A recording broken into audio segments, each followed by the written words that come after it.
ada di kalangan kita yang mungkin dia punya hutangnya ialah RM10,000.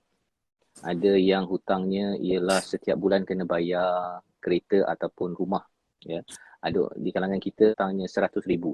Ada di kalangan kita yang dia terlibat dan hutangnya berjuta. Ya, berjuta. Dan kita kena ingat bahawa sebenarnya yang akan membantu kita melapangkan kita itu adalah Allah. Ya. Macam mana kita nak kuatkan, ya. Ni ada dua perspektif, ya. Satu bagi yang berhutang, ada satu lagi yang sedang nak membina hutang. Okey.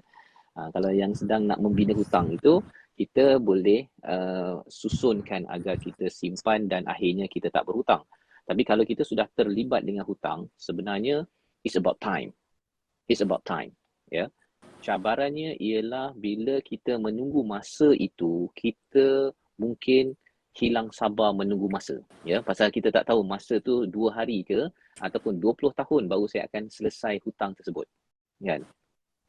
Jadi bila bercakap tentang perkara ini, ya, perkara yang amat kritikal yang kita boleh belajar daripada solat, iaitu bacaan yang wajib yang kita baca, iaitu Alhamdulillahirabbil alamin. Kemudian kita positif Allah akan beri macam-macam, Ar-Rahman Ar-Rahim.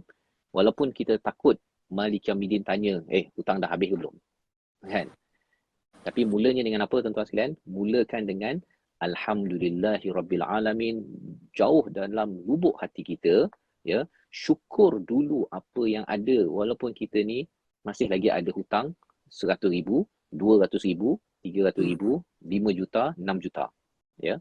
Pasal apa? Pasal bermula dengan syukur itulah, maka Allah cakap pada hujung ayat 30 sebentar tadi, surah Fatir muka surat 437, di hujung itu Allah cakap, innahu ghafurun syakur.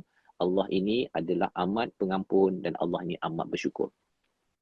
Kalau kita ni dah diampunkan dan lepas tu Allah bersyukur pula kepada kita, ya, terima kasih. Dia cuba bayangkanlah, biasa yang kita bincang awal tadi, sepatutnya hamba yang cakap terima kasih pada Tuhan.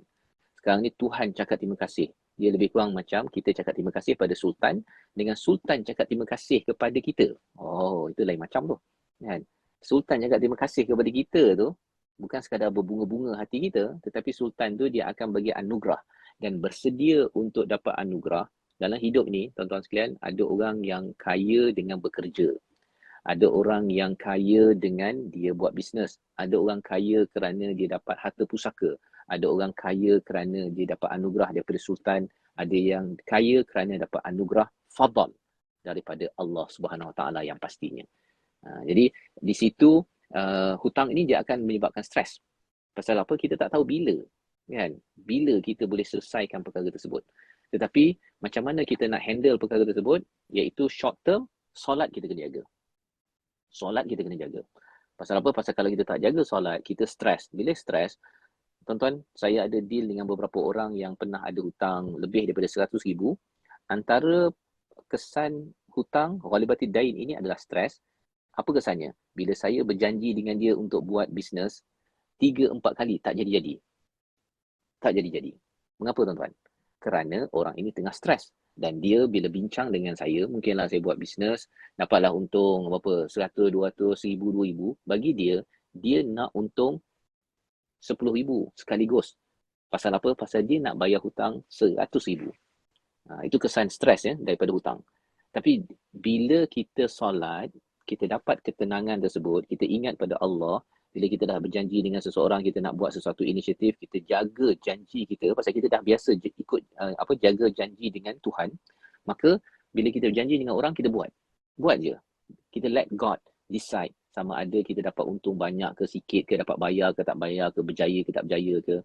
Tapi bila orang dah stres, kadang-kadang waktu solat dia pun tunggang langgang.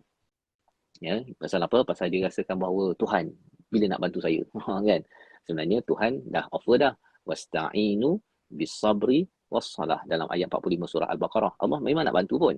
Tapi kita ni bukan Tuhan. Kita ni adalah makhluk. Jadi kita ada time domain. Time domain. Kita ada masa. Jadi Allah kata, okay, silakan tunai dulu tanggungjawab kamu. Nanti Allah akan bantu. Kan? Just a matter of time. Dan itulah peluang seseorang itu, ya semua orang lah ada cabaran keuangan ini kan. itulah peluang untuk kita bergantung kepada sumber rezeki iaitu Allah Subhanahu Wa Taala, ya, dengan bagi masa. Bagi masa pada Tuhan.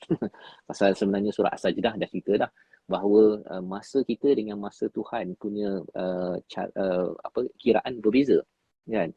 Dan rezeki ini dia bukannya tiba-tiba muncul, kan? Dia adalah satu proses. Bagi kita mungkin panjang, tapi bagi Allah yang tidak bermasa ini, dia boleh uruskan dengan beritahu pada para malaikat untuk urus itu, ini dan sebagainya. Tapi nak dapat bantuan daripada Allah, suruh malaikat bantu kita itu, kita kena buat baiklah dengan Tuhan. Dan key dia itu dekat mana? Dekat 3 perkara dalam tabur pada ayat 29, iaitu baca kitab, ya, baca Quran ni betul-betul, solat jaga elok-elok, upgrade kan, dan yang ketiganya adalah infak, ya. Ada detail, tapi itu 3 perkara tu kita buat je dulu, ya. Itu akan membantu, dan itu sebabnya bila contohnya STPBS itu, S tu sampaikan, bila saya kongsikan ini pun adalah satu infak, kan. Infak dari segi knowledge, ilmu contohnya, ataupun infak dari segi platform, sama-sama kita kongsi ilmu, kan, ya. Tapi dalam masa sama ada infak harta, kita kena buat juga. Pasal apa? Pasal bila kita bagi deal dengan Allah ini berbeza dengan kita melabur dalam emas ataupun dalam kripto. Dalam emas ni mungkin setahun 10%, 15% untung. Dengan Tuhan ini kita bagi saja, Allah kata 700 kali ganda dalam surah Al-Baqarah ayat 261. 700 kali ganda, maksudnya 70,000%, bukannya 15%. Cuma ialah dengan manusia ni, emas 15%, oi, ramai orang nak. Saham naik 50%, orang nampak jelas depan mata. Tapi kalau katakan dengan Tuhan yang infak itu, ya, perkara itu bagi setengah orang tak nampak. Hanya bagi kita yang makin baca Quran, iman kita meningkat, kita makin nampak, makin jelas lagi perkara tersebut. Dan jelas itu bukan konsepnya saja baca Quran, tapi dia mesti translate into action. Kalau kita perasan, baca Quran ni cakap, solat pun cakap, ya, ada perbuatan sikit. Tapi infak ini kadang-kadang senyap-senyap je, jalan, ya, senyap-senyap je rancang projek untuk buat program cuti sekolah dengan anak-anak di PPR contohnya. Ya, banyak. Itu yang kita harapkan sesi-sesi ini nanti kita menghasilkan idea-idea di mana modal yang tuan-tuan ada yang kata saya tak ada modal fizikal, duit tak banyak, apa sebagainya tak banyak, tapi ada modal akal, ada modal masa, dan ada modal network. Sebenarnya kita boleh bantu sesama kita, insyaAllah.